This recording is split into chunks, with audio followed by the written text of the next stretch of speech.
அஜயும் ரீனாவும் பணக்காரங்க. அவங்க வீட்டுக்கு வந்து பார்க்கும்போது அவங்க பொண்ணு சிம்ரனை யாரோ ஒருத்தங்க கடத்திட்டு போயிருந்தாங்க. அஜய் உடனே டிடெக்டிவ் மேகுலுக்கு கால் பண்ணி அவரை வர சொல்றாரு. அந்த நேரத்துல வீட்டுல யார் இருந்தீங்க? அப்ப அஜய் மேகுல் கிட்ட சொல்றாரு, அந்த நேரத்துல குக், கார்டு அப்புறம் வாட்ச்மேன் இருந்தாருன்னு. ராத்திரி சிம்ரனை கிட்னாப் பண்ணும்போது நீங்க எங்க இருந்தீங்க? அது சார் நான் கிச்சன்ல சமைச்சிட்டு இருந்தேன். சார் நான் சிம்ரன் ரூமுக்கு வெளியில கார்ட் பண்ணிக்கிட்டு இருந்தேன். சார் நான் கேட்டுக்கிட்டு நின்னுட்டு இருந்தேன். சிம்ரனை கடத்திட்டு போனதை நான் பார்க்கல சார். இந்த ஜன்னல் கிட்ட ஏதாவது செக்யூரிட்டி இருக்கா? இல்ல. மேகுல் உடனே அந்த ஜன்னல் கிட்ட இருக்கிற ஃபுட்டேஜை பாக்குறாரு. அந்த ஃபுட்டேஜ்ல சிம்ரன் தெரியல. ஆனா அவங்க கத்துற சத்தம் மட்டும் கேட்டுக்கிட்டு இருந்தது. ராத்திரி 2 மணிக்கு சிம்ரனை கிட்னாப் பண்ணிருக்காங்க. மேகுல் இந்த கேஸை ஃபுல்லா அனலைஸ் பண்ணதுக்கு அப்புறமா யார் சிம்ரனை கிட்னாப் பண்ணிருப்பாங்கன்னு அவர் புரிஞ்சுக்கிட்டாரு. ஆனா உங்களுக்கு புரிஞ்சதா லாஜிக்கல் ஆர்மி?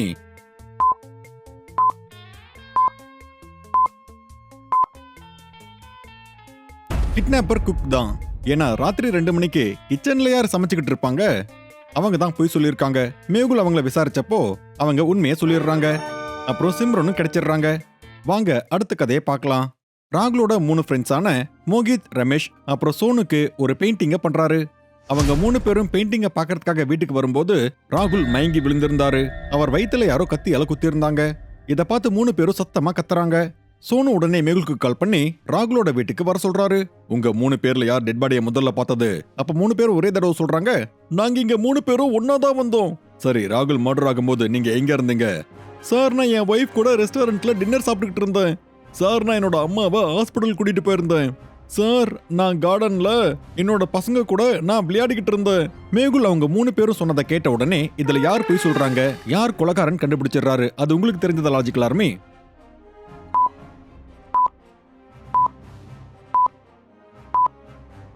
மோகித் கார்டன்ல இருந்ததா சொன்னாரு. ஆனா அவர் ஒயிட் ஷூவை போட்டிருக்காரு. அது எவ்வளவு ஷைன் ஆகுது பாருங்க. கார்டன்ல இருந்திருந்தா கண்டிப்பா ஷூல ஏதாவது அழுக்கா இருக்கும் இல்லையா? அந்த ஷூவோட ஓரத்துல பாருங்க, கிரீன் கலர்ல இருக்கு. அப்ப கொலைகாரன் மோகித் தான். மேகுல் அவரை பிடிச்சிடுறாரு. வாங்க அடுத்த கதைக்கு போகலாம். ஒரு முறை 5 ஃப்ரெண்ட்ஸ் சுரேஷ், மகேஷ், கரீமா, பப்பு அப்புறம் சோனு பப்புவோட வீட்டுல பார்ட்டி பண்ணிக்கிட்டு இருந்தாங்க. அப்ப அவங்கள ஒருத்தங்க இறந்துடுறாங்க. எல்லாரும் உடனே பயந்து போய் டிடெக்டிவ் மேகுலுக்கு கால் பண்றாங்க. டிடெக்டிவ் மேகுல் எல்லார்கிட்டயும் விசாரிக்கிறாரு. இவங்க மயங்கி விழும்போது நீங்க என்ன பண்ணிக்கிட்டு இருந்தீங்க? சார் நானும் பப்புவும் ஹால்ல உட்காந்து டிவி பார்த்துக்கிட்டு இருந்தோம். சார் நான் கிச்சன்ல சமைச்சிட்டு இருந்தேன். சார் நான் வாஷ்ரூம்ல இருந்தேன். டிடெக்டிவ் அவங்க சொன்னதெல்லாம் கேட்ட உடனே அவருக்கு தெரிஞ்சிருது யார் போய் சொல்லிட்டு இருக்காங்க, யார் இதுல கொலைகாரங்கன்னு. ஆனா அது யாருன்னு உங்களுக்கு தெரிஞ்சதா லாஜிக்கல் ஆர்மி?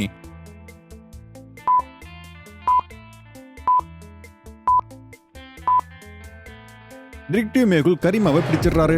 ஏன்னா கரீமா அந்த நேரத்துல கிச்சன்ல வேலை பார்த்துட்டு இருந்ததா சொன்னாங்க. ஆனா அவங்க கையில பாருங்க டர்மரிக் பவுடர் இருக்கு. அதே டர்மரிக் பவுடர் சோனமோட ட்ரெஸ்லயும் இருக்கு. அப்படின்னா கரீமா தான் அவங்கள கொண்டு இருக்கணும். மேகுல் அவங்கள ஜெயில போட்டுறாரு. வாங்க இப்ப அடுத்த கதையை பார்க்கலாம்.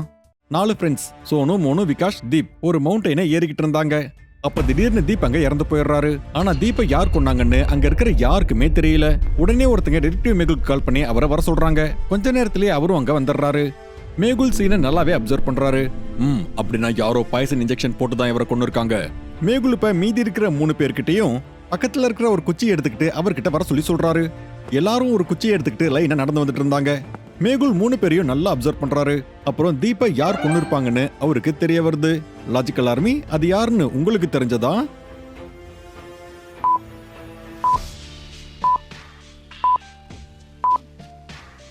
சோனு அப்புறம் மோனு குச்சியை ரைட்ல பிடிச்சிட்டு இருக்காங்க. ஆனா விகாஷ் மட்டும் அந்த குச்சியை லெஃப்ட்ல பிடிச்சிட்டு இருக்காரு. இத பார்த்த உடனே மேகுலுக்கு புரிஞ்சிருது விகாஷ் தான் இதை பண்ணிருப்பாருன்னு. ஏன்னா தீபக்க அந்த ஊசியால லெஃப்ட்ல குத்திருக்காங்க. ஒரு லெஃப்டியால தான் இப்படி பண்ண முடியும். இவங்க 3 பேர்ல விகாஷ் தான் லெஃப்டியா இருக்காரு. மேகுல் அவரை ஜோரா அடிச்சு அவரை ஜெயில பிடிச்சு கொடுத்துறாரு. வாங்க இப்ப அடுத்த கதையை பார்க்கலாம். இந்தியாவில் இருக்கிற ஒரு சிறந்த மியூசியம்ல இருந்து ஒரு சிறந்த கலைப்பொருளை திருடி இருந்தாங்க. டிடெக்டிவ் ஆலியா அப்புறம் ஜோயா இந்த கேஸை சால்வ் பண்றதுக்காக மியூசியத்துக்கு போறாங்க. அவங்களுக்கு ஒரு கிரிட்டிக் நோட் கிடைக்குது. நான் ஷார்ப்பா இருப்பேன், ஆனா கத்தி கிடையாது. என்னை வச்சு நீங்க எழுத முடியும், ஆனா நான் பேனா இல்ல. சொல்லுங்க நான் யாரு?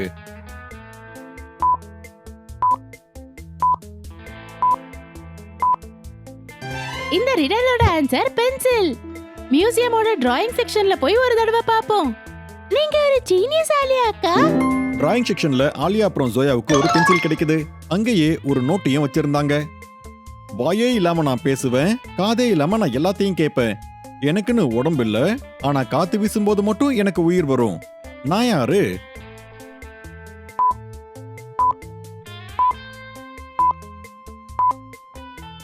இந்த ரிடலோட ஆன்சர் ஈகோ. எனக்கு என்னமோ நாம எக்கோ சேம்பருக்கு போய் பார்க்கணும்னு தோணுது. நீயும் என்ன மாதிரி ரொம்ப இன்டெலிஜென்ட்டா இருக்க ஜோயா. ஈகோ சேம்பர்ல அவங்க ரெண்டு பேருக்குமே ஒரு ஆடியோ ரெக்கார்டிங் கிடைக்குது. அதுல தான் அடுத்த ரெடியில் இருந்தது. நான் உயிரோட இல்ல, ஆனா நான் எப்பவும் உளருவேன். என்கிட்ட லங்ஸ் இல்ல, ஆனா எனக்கு காத்து ரொம்பவே முக்கியம். எனக்கு வாய் இல்ல, ஆனா என்னால முழுங்க முடியும். நான் என்னன்னு சொல்லுங்க?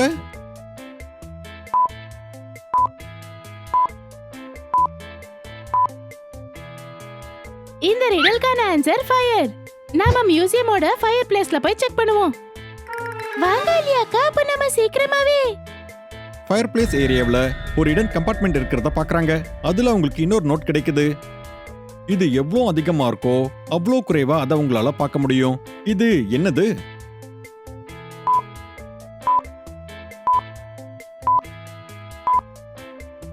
இதுக்கான பதில் டார்க்னஸ்.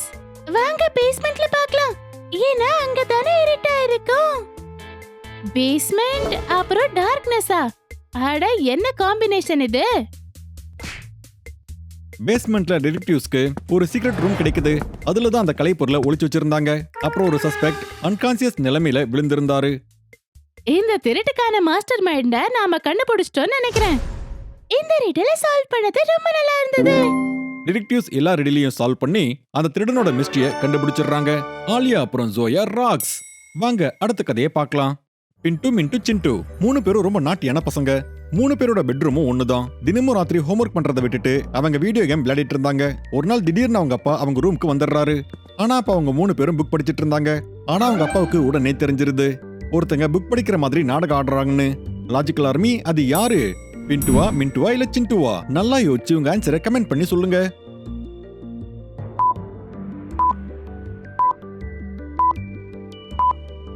லாஜிக்கல் ஆர்மி புக்கை படிக்கும்போது 2 கையை வச்சு இந்த மாதிரி புக்கை படிச்சிட்டு இருப்பாங்க. அப்படின்னா கிரிப்காக புக்கோட முன்னாடி அப்புறம் பின்னாடி கை இருக்கும். ஆனா இங்க பாருங்க, சின்ட்டுவோட கையே தெரியல. ஏன்னா அவர் புக்குக்கு பின்னாடி அவரோட கையில அவர் மொபைலை பிடிச்சிட்டு இருந்தாரு. அப்பாவுக்கு இது புரிஞ்சிருது. மெதுவா அவர் பின்னாடி போய் பார்க்கும்போது பின்ட்டு நாடகம் ஆடிட்டு இருக்கிறத அவர் கண்டுபிடிச்சிடுறாரு. அப்புறம் அவனை பிடிச்சிடுறாரு.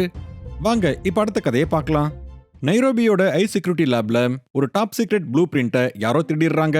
டிடெக்டிவ் வாஞ்சிரோ அப்புறம் கமாவு இந்த கேஸை சால்வ் பண்றதுக்காக வராங்க. 2 டிடெக்டிவ்ஸும் 3 சஸ்பெக்டை விசாரிக்க கூப்பிடுறாங்க. விசாரணை அவங்க ஆரம்பிக்கிறாங்க. நான் வேற ஒரு ப்ராஜெக்ட்ல பிஸியா இருந்தேன். ராத்திரி 8 மணி வரைக்கும் நான் லேப்ல தான் இருந்தேன். அப்புறம் தான் நான் கிளம்பினேன். அப்ப ப்ளூ பிரிண்ட் ரூம் கிட்ட நான் யாரையுமே பார்க்கல.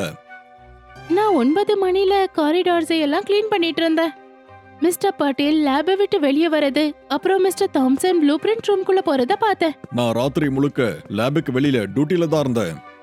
மிஸ் லீலா க்ளீன் பண்ணிட்டு இருந்ததை நானும் தான் பார்த்தேன்.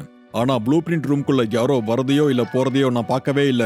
இவங்கள ஒருத்தங்க போய் சொல்லிட்டு இருக்காங்க. அது யாருன்னு உங்களுக்கு தெரிஞ்சதா லாஜிக்கல் ஆர்மி?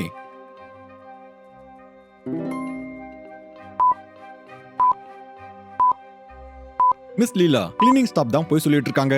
அவங்க 9 மணிக்கு தான் மிஸ்டர் பட்டேலை பார்த்ததா சொன்னாங்க. ஆனா அது பட்டேலோட ஸ்டேட்மெண்ட்டுக்கு கான்ட்ரடிக்டா இருக்கே. ஏன்னா அவர் 8 மணிக்கு கிளம்பிட்டதா சொன்னாரு. ஒருவேளை மிஸ்டர் அலி ராத்திரி முழுக்க டியூட்டில இருந்தா அப்போ ப்ளூ பிரிண்ட் ரூம்குள்ள யாரோ வந்ததாவோ இல்ல வெளியே போனதையோ அவர் ஏன் பார்க்கல? அப்படின்னா மிஸ் லீலா மிஸ்டர் தாம்சனை பத்தி சொன்ன எல்லாமே பொய்ன்னு தான் அர்த்தம். அவங்க தான் அதை திருடி இருக்காங்க. வாஞ்சிரோ அப்புறம் கமாவோ அவங்கள பிடிச்சிடுறாங்க. வாங்க அடுத்த கதையை பார்க்கலாம். நைரோபியோட ஒரு ஃபேமஸ் ரெஸ்டாரண்ட்ல ஒரு வெல் நோன் ஜேர்னலிஸ்ட்க்கு பாய்சன் டீயை கொடுத்துடுறாங்க. இதால அவர் இறந்து போயிடுறாரு. வாஞ்சிரோ அப்புறம் கமாவோ அந்த கேஸை சால்வ் பண்ண அங்க போறாங்க. மொத்தமா 3 சஸ்பெக்ட்ஸ். அதுல ஒருத்தங்க போய் சொல்றாங்க. அவங்க தான் பாய்சன் கொடுத்துருக்காங்க. 3 பேரோட ஆன்சரை கவனமா கேளுங்க. ஜேர்னலிஸ்ட் வரும்போது நான் கிச்சன்ல இருந்தேன். மிஸ்டர் கரீம் தான் டீ போட்டுக்கிட்டு இருந்தாரு. நான் அங்க இருந்து கிளம்பி போயிட்டேன். அப்புறம் என்னாச்சுன்னு எனக்கு தெரியாது. நான் தான் டீயை சர்வ் பண்ணேன். நான் ஜெர்னலிஸ்ட்க்கு டீ கொடுக்கும்போது அவரு நார்மலா தான் இருந்தாரு. அதுக்கப்புறம் நான் மத்த கஸ்டமர்ஸ் அட்டென்ட் பண்றதுக்காக போனேன். நான் தான் அந்த டீயை போட்டேன். நான் எல்லா இன்கிரீடியன்ஸையும் நல்லா படிச்சேன். ஆனா எதுவுமே எக்ஸ்பயர் ஆகல. மேனேஜர் ஜோசப் கிச்சனுக்கு வரத நான் பார்த்தேன். ஜெனரலி அவர் வரமாட்டாரு. நான் அதே நேரத்துக்கு வாஷ்ரூமுக்கு போனேன். லாஜிக்கல் ஆர்மி, இதுல யார் சொல்றது பொய்ன்னு உடனே உங்க ஆன்சரை கமெண்ட் பண்ணி நீங்க சொல்லுங்க.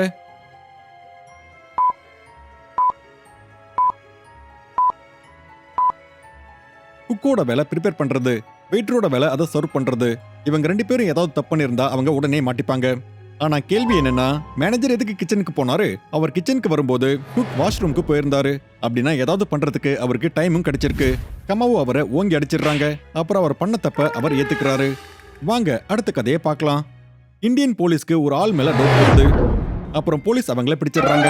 அந்த ஆள் ஒரு ஃபாரினரா இருந்தாரு. அந்த ஆளு போலீஸ் கிட்ட சொல்றாரு, அவர் ஹாலிவுட்ல ஒரு ஆக்டர்னும் இந்தியாவை சுத்தி பார்க்க வந்ததாகவும் சொல்றாரு.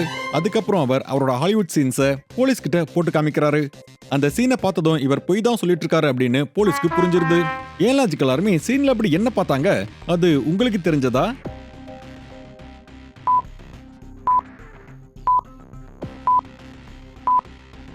அவர் கீழ் நோக்கி விழும்போது அவரோட முடி அப்படியே மேல் நோக்கி பறக்கணும். ஆனா இங்க பாருங்க, அவர் முடி அசையவே இல்லை. இது எப்படி சாத்தியம்? அப்படின்னா இது ஆர்டிபிஷியலா கிரியேட் பண்ண வீடியோ. இது ஒரு ஃபேக் வீடியோ. போலீஸ் அவரை பிடிச்சிடுறாங்க. வாங்க அடுத்த கதையை பார்க்கலாம். ஒரு திருடனை பின்தொடர்ந்து மேகுல் டெரஸ்க்கு போயிடுறாரு. ஆனா அங்க இருந்த அந்த திருடன் எந்த டைரக்ஷன்ல போயிருப்பான்னு மேகுலுக்கு தெரியல. மேகுல் சுத்தி நாலா பக்கமும் நல்லா அப்சர்வ் பண்றாரு. அப்போ அவருக்கு ஒரு குழு கிடைக்குது. லாஜிக்கல் ஆர்மி இந்த குழு என்னன்னு உங்களுக்கு தெரிஞ்சதா? இந்த சீனை நல்லா அப்சர்வ் பண்ணுங்க.